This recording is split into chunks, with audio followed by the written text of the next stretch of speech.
Tennis great Venus Williams fighting back against a wrongful death lawsuit following that Florida car accident last month. In a brand new court filing, Williams says the injuries to the plaintiff were their own fault because they weren't wearing seatbelts. However, a police report contradicts her claim.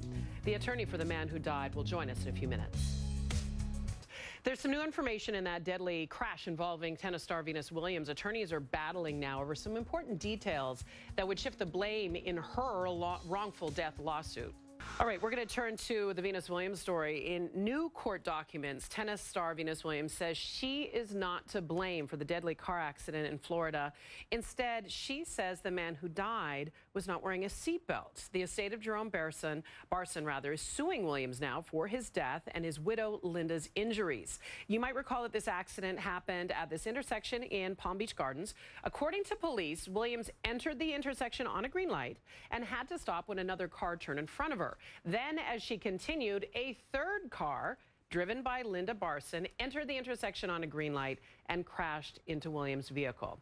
Police say Williams lawfully entered the intersection and that no criminal charges have been filed. But the attorney for the Barson family says Williams' new claims aren't true.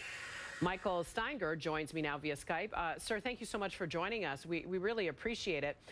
If you'll allow me, indulge me here, I want to read to you what the attorney for Venus Williams, what they're saying.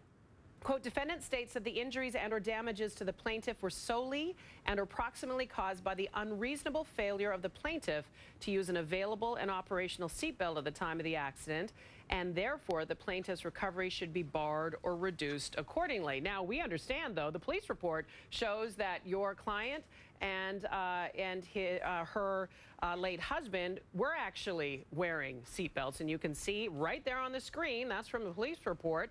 What do you have to say about all this, sir? Well, we obviously disagree with the Ms. Williams' answer to the complaint. The police were on scene, noted that our clients were wearing a seatbelt.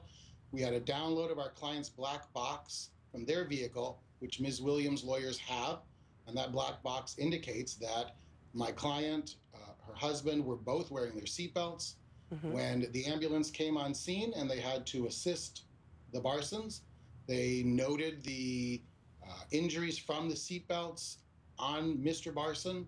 So there's no question that they were both wearing their seatbelts. So we don't understand why they would claim that they were not.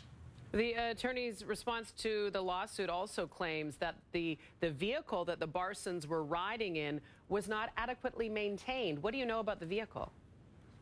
Well, the vehicle they were in was a 2016 Hyundai.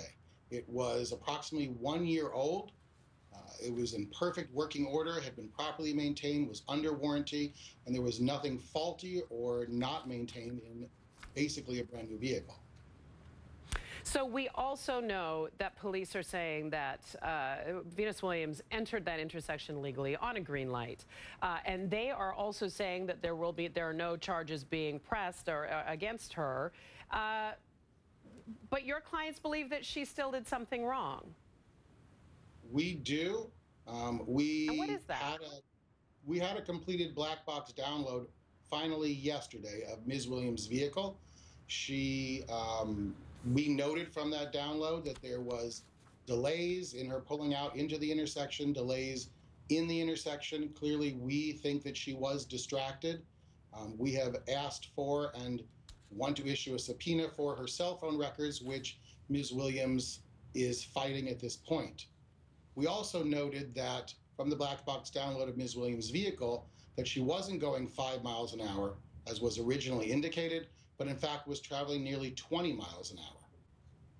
I don't see anywhere on here, and granted I haven't gone over it with a fine-tooth comb, but I'm looking at the traffic crash report, the incident report, and I don't see that she was distracted driving, and I know that was something that came out in the initial report. Obviously, that's something that you're going to press for and try to get more information on.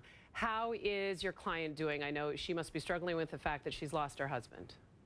She is. She has significant physical injuries that she is still trying to recover from, that are going to be permanent in nature, and at the same time still struggling at a time when she's physically unable to do a lot of things, and a time when she could really use her husband's help is the time that he's not there. And so compounding her physical injuries, the loss of her husband has been still overwhelming to her, and she's having an extremely difficult time. This is a terrible situation all around. I know Venus Williams feels terribly that your client, lost his life, Jerome Barson. And it's unfortunate that all of this has to play out in public, but we know she is a public figure, and there's a great deal of interest in her. Michael Steinger, thank you so much for joining us. I appreciate it. Thank you. Absolutely.